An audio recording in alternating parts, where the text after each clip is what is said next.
Hi everyone, this is Stephanie from Awkward Money, and I offer coaching services for folks who are needing help in embracing their awkwardness with money and guide them toward financial confidence and well-being. Today we're going into a topic that impacts so many of us, but often goes unspoken: financial anxiety. Financial anxiety is real. Whether it's worrying about bills, feeling overwhelmed that you're just not able to keep to a budget, or just experiencing a constant sense of stress around money, just know financial anxiety is a real thing, and it can be really tough to handle. Today, we'll explore what financial anxiety is and where it comes from, and most importantly, just some strategies to help manage it in a way that feels practical and hopefully supportive. So let's get started. Most of my clients consist of Latinx individuals, generally within the Gen Z Millennial age group.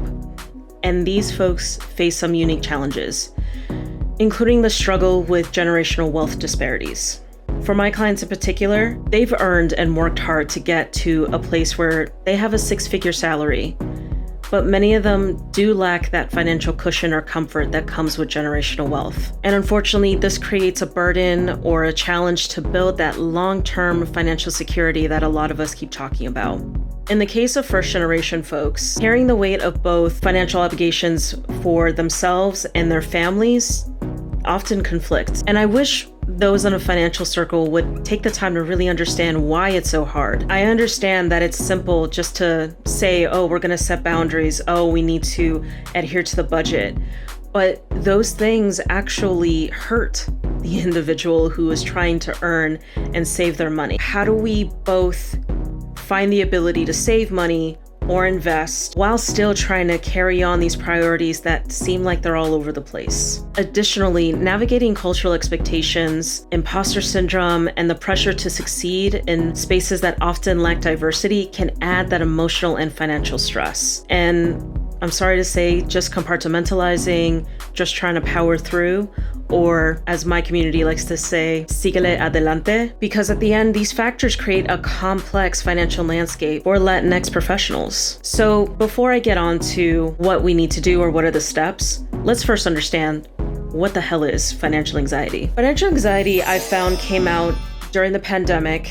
It was in the midst of so many companies were laying off or furloughing a lot of their workers. And for the first time, people were really coming to terms with the fact of, oh, I need to really save my money. I need to budget because I don't know when the next time I'm gonna be able to find a job.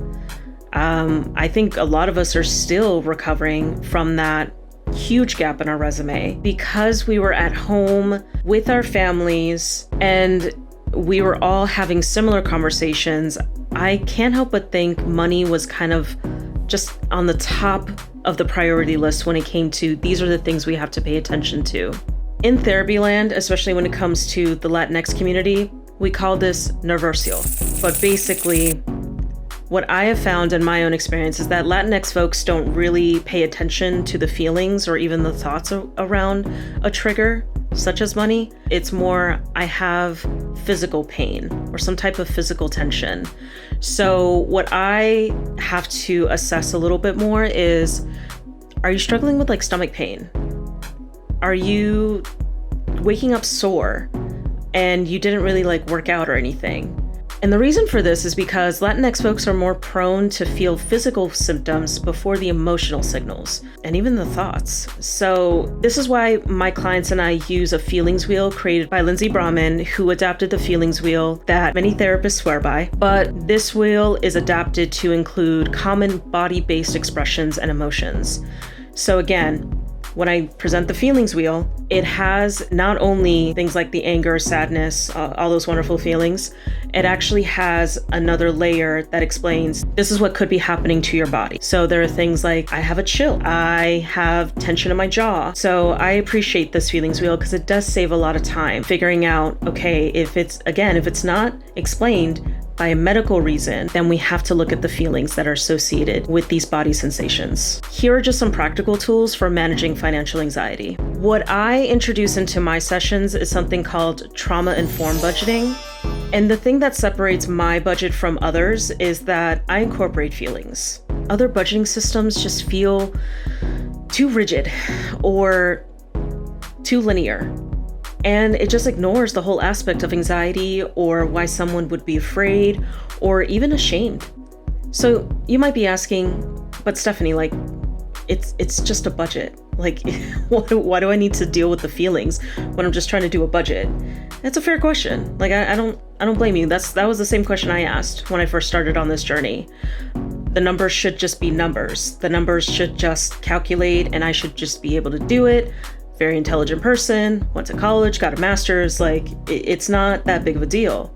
But it is, because each and every time you're looking at these categories or looking at each line, you're reflecting on these decisions, and you can't help but judge yourself for them. So this is where I incorporate the whole balance of, let's look at the numbers, but let's actually deal with the feelings that are coming up. Because dealing with the feeling will get us to these unresolved money triggers that can lead to anxiety. And when they go on unresolved, or when we try to our best to ignore them, that's when we start to avoid, maybe even overspend, or again, we start to shame ourselves. So this is why, at the end of the day, it's just good to pay attention to these feelings. By acknowledging these feelings, a budget can become not just a financial tool, but a self-care practice. So again, this is where my budgeting system is slightly different. I incorporate things like compassion, flexibility, and a focus on small, achievable goals to reduce financial stress. So the whole concept around trauma-informed budgeting is that it recognizes the need to balance discipline with self-kindness and leaves room for adjustments when unexpected expenses or emotional triggers arise. So here's just a quick exercise. Try dividing your income into needs, or what I like to call non-negotiables. These are things like medicine, food, gotta put gas in the car to get to work. Like, without them, I just wouldn't be able to live and breathe. Then we go on to wants. How about we just kind of make it a little bit more playful? I use the phrase fun money.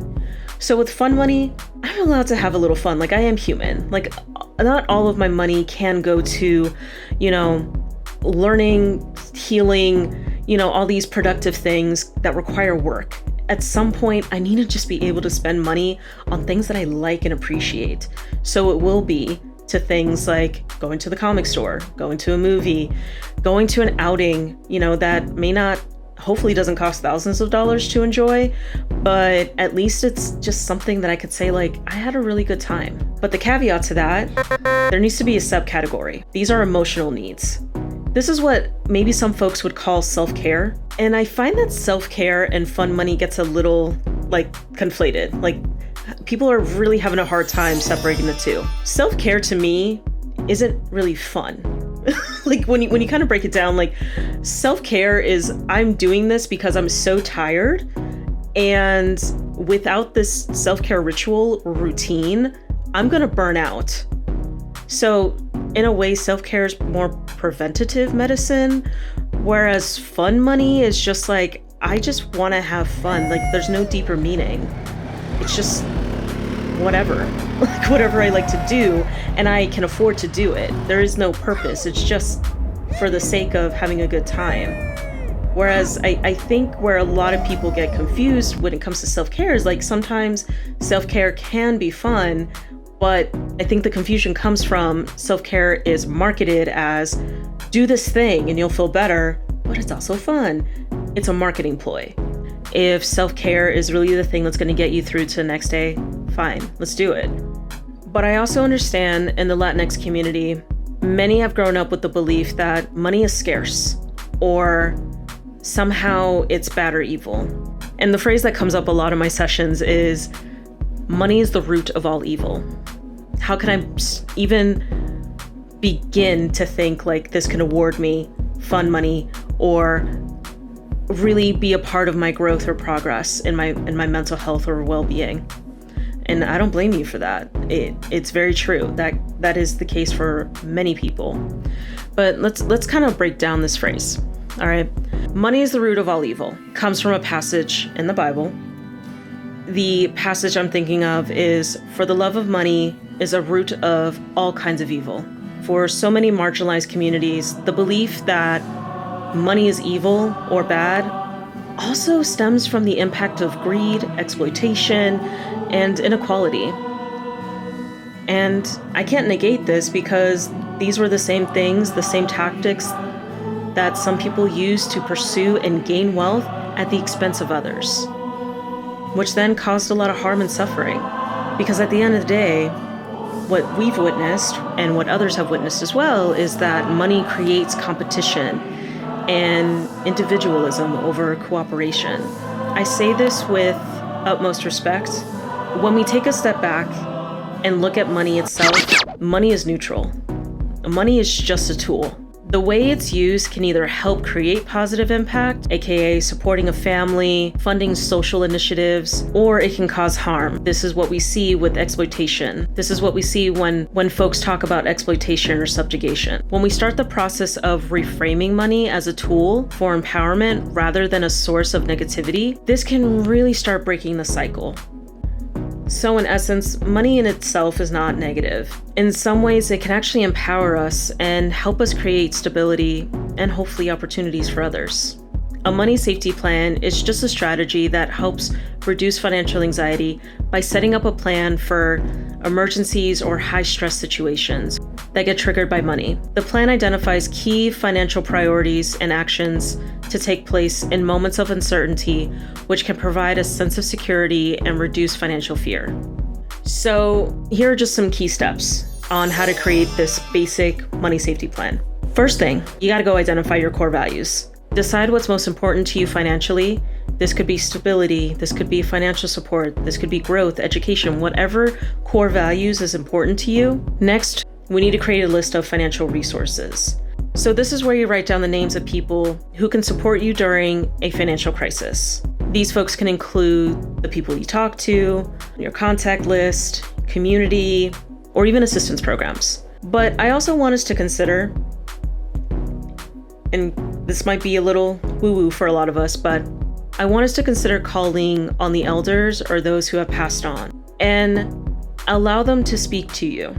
I know the importance of speaking your truth, having it heard, and having someone witness it. However, I also recognize that some people might not be ready to share their financial troubles or the truth with others. The next step is we need to create a plan when you do get triggered. This is where we need to identify financial scenarios that may cause stress, like an unexpected bill, or maybe some preventative actions like checking your budget or using part of your emergency fund. And the last step is review and adjust.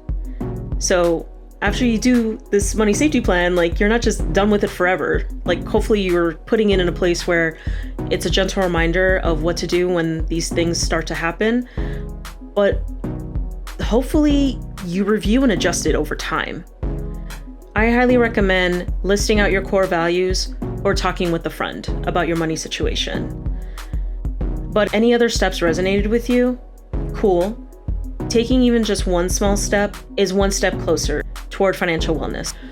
Lastly, tag someone who might benefit from these insights. And remember, together we can build a community of support and create healthier and more empowering money habits. Let's break the cycle of financial anxiety and manage our money with confidence. And if you want to know more about me and my coaching services, visit my website, awkwardmoney.com, and my Instagram page, which is @awkmoney, and leave a comment below if you have any more questions. I like to hear from y'all, so yeah. And if nothing else, thanks for stopping by, and I really appreciate you being here.